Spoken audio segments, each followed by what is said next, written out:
우리가 살고 있는 지구는 아주 안전하고 생명의 위협이라고는 전혀 없다 라고 생각하는 여러분들을 위해 새로운 공포증에 대해 이야기하겠습니다.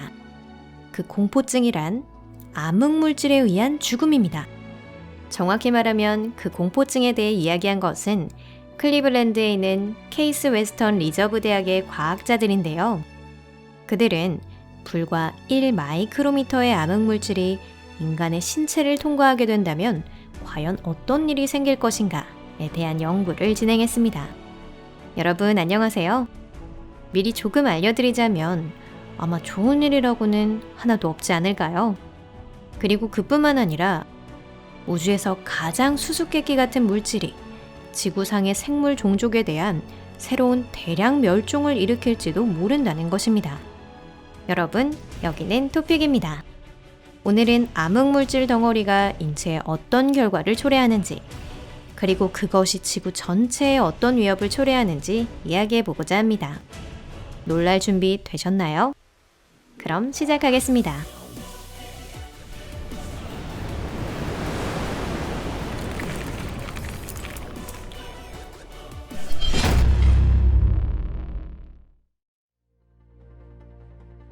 암흑물질은 무엇으로 만들어졌고 어떻게 찾을 수 있을까? 암흑물질은 가설상에 눈에 보이지 않는, 증명되지 않은 물질이라고도 불립니다. 그것을 보거나 계측하거나 만지거나 실제로 증명하거나 한 사람은 아직 없는데요. 그건 전혀 이상할 것이 없어요. 암흑물질은 빛을 방출하지도 흡수하지도 않기 때문이죠. 암흑물질이 유일하게 우주 공간에 남겨서 그 존재를 확인시켜주는 것, 그건 중력의 흔적입니다. 암흑물질은 은하 내의 항성이나 가스의 움직임에도 영향을 주고 있는데요. 그 막강한 힘은 은하의 형성을 촉진시켜서 은하의 움직임을 결정짓고 있습니다. 암흑물질은 마치 접착제와 같이 항성, 행성, 그 밖에 눈에 보이는 물질들을 연결시키고 광대한 우주 공간으로 흩어져 버리지 않도록 하고 있는 겁니다. 우리가 눈으로 볼 수 있는 세상은 우주에 분포하는 모든 물질의 극히 일부에 불과합니다. 천문 물리학자들의 견해로는 암흑물질은 우리에게 익숙한 물질의 5배라고 하는데요.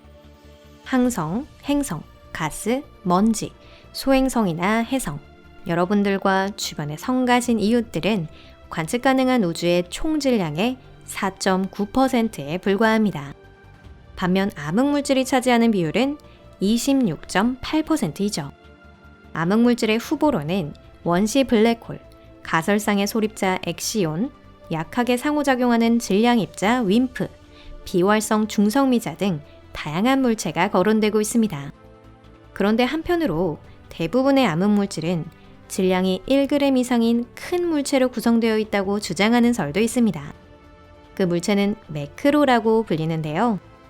이 이론상의 입자는 아주 콤팩트해서 원자 핵에 가까운 밀도를 가질 수 있다고 합니다. 만약 이것이 사실이라면 우주 공간에 그렇게 많이는 존재하지 않는다는 것이 됩니다. 이것은 즉, 매크로를 발견하는 건 아주 어렵다는 것이죠. 암흑물질 수색에 나서서 분투하고 있는 과학자들이 적지 않습니다. 광대한 우주 공간에서 물질을 찾으려면 망원경이나 우주 탐사선을 이용하는 것이 일반적인데요. 다마와 같이 암흑물질과 지구의 지각물질의 희귀한 상호작용을 관측하기 위해 지하에 장치를 설치하는 실험도 있습니다. 하지만 지금까지는 어떠한 연구도 결실을 맺지 못했습니다. 매크로를 잡아낼 수 있는 다른 검출기를 찾아야 합니다. 그래서 클리블랜드에 있는 케이스 웨스턴 리저브 대학의 3명의 과학자는 인체를 살아있는 암흑물질 검출기로 사용할 수 있는지를 조사하는 연구를 했습니다. 그것은 실로 충격적인 연구라고 할 수 있겠죠. 제다이의 검으로 받은 상처 혹은 플라즈마로의 변화, 인간과 암흑물질이 충돌한 결과 2019년 제짓 싱호드와 랄프 하비가 참여한 연구팀이 글렌 스타크먼의 지도 아래 암흑물질을 검출하는 조사를 진행했습니다. 인체에 암흑물질 덩어리가 들어가면 어떻게 되는지 해명하기 위해 이 물리학자들은 일련의 계산을 진행했는데요. 간단히 말해서 우리 몸에 좋을 것은 전혀 없었고 대부분의 경우 죽음에 이른다는 것을 알 수 있었습니다. 특히 암흑물질이 끊임없이 우리 몸을 관통하고 있다고 생각한다면 이 연구는 흥미로운 동시에 매력적이기도 한데요. 단, 설마 그런 일이? 라고 생각하는 분들이 있을지도 모르겠네요. 많은 사건사들을 파헤쳐 봐도 암흑물질 때문에 사망했다는 보도를 들은 기억은 없는데 말이죠. 다행히 이 의문의 물질로 인한 사망자는 현재까지 확인되지 않았습니다. 하지만 그렇다고 해서 이러한 시나리오가 절대로 있을 리가 없다고는 단언할 수 없습니다. 암흑물질은 일반 물질의 입자와는 직접적으로 상호작용하지 않습니다. 암흑물질 입자는 원자와 접촉하지 않고 생체를 통과합니다. 하지만 만일 지구가 조금 전에 매크로에 공격당하고 그때 그곳에 인간이 있다면 이건 수많은 군중에게 총을 난사하는 것과 같게 됩니다. 매크로, 즉 암흑물질 덩어리는 이론상으로는 수 마이크로미터 이하의 크기로 보여지고 있습니다. 1 마이크로미터는 10의 마이너스 6 제곱미터입니다. 이는 일반적인 세균의 길이에 해당하는데요. 그만큼 작다는 겁니다.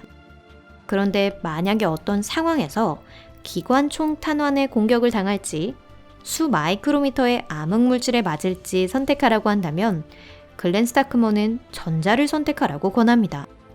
사실 매크로는 엄청난 속도로 인체를 관통하는데요.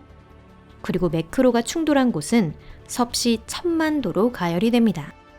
이건 태양을 웃도는 온도예요. 만약 인간이 이러한 충격을 받게 된다면 그곳은 광선검으로 얻어맞은 것 같이 뚫리고 말 것입니다. 통증에 의한 쇼크사는 피하기 어려울 거예요. 또한 인체가 여러 개의 매크로를 동시에 쬐는 최악의 시나리오가 일어날 가능성도 있습니다.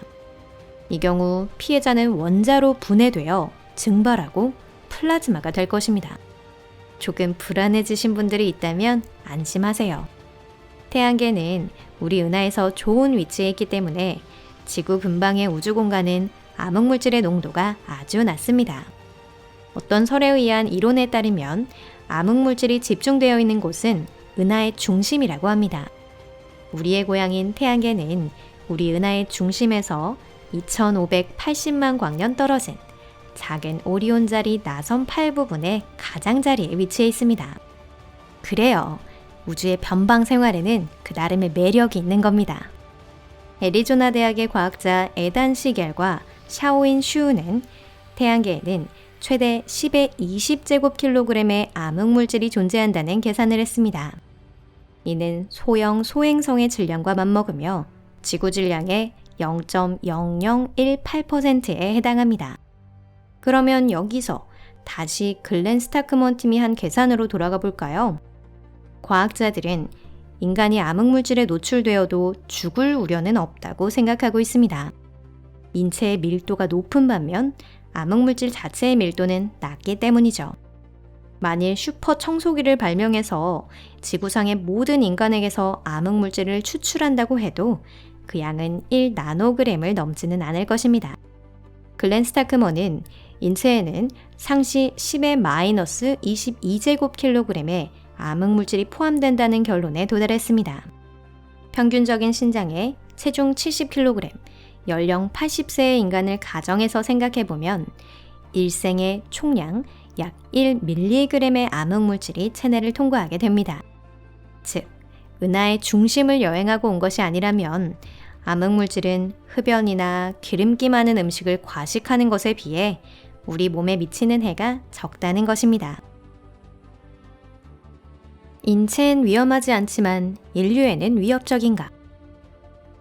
글렌 스타크먼의 계산에 따르면 지구에 충돌하는 암흑물질의 밀도는 사람들이 악영향을 느낄 정도는 아닙니다. 그렇다고는 하지만 이 물체를 간과해서는 안 됩니다. 앞에서 종의 멸종에 대해 언급한 것 기억하세요? 지구에 있어서 이러한 시나리오는 익숙한 것입니다. 소행성뿐만 아니라 암흑물질 또한 그 원인이라고 생각되어지고 있죠. 지구 물리학자이자 생물학자인 마이클 램피노 교수는 주기적인 종족의 멸종은 태양계가 암흑물질 원반을 통과하는 것과 관계가 있다고 주장합니다. 그의 견해로는 이러한 이벤트는 2600만 년에서 3000만 년에 한 번 발생하기 때문에 눈에 보이지 않는 수수께끼의 물질이 대량으로 지각을 관통해 지구의 코어에 내려 쌓입니다. 암흑물질 입자끼리 접촉함으로써 코어가 가열됩니다. 이러한 과정을 통해 마그마가 지표 가까이까지 상승하게 됩니다. 아직 눈치채지 못하신 분들도 있을 텐데요. 마그마의 상승으로 잠자고 있던 화산이 깨어나 대지진을 일으킨다는 겁니다. 너무 강한 지진이 발생하면 새로운 대륙의 형성에도 영향을 줄 수 있습니다.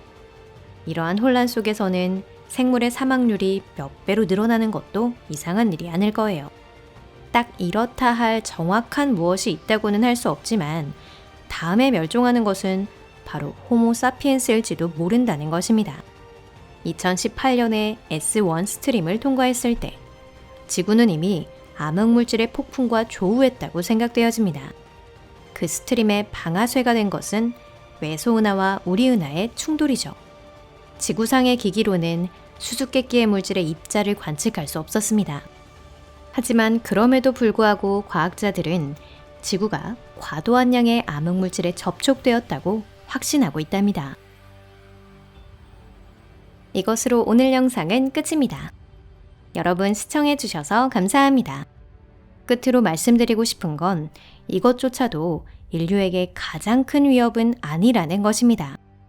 언젠가 매크로를 포획할 수 있는 기술이 개발된다면 핵폭탄이 장난감으로 보일 정도의 새로운 대량 살상 무기를 만들 수 있게 될 것입니다. 결국 인류의 최대의 적은 인간이라는 것이죠.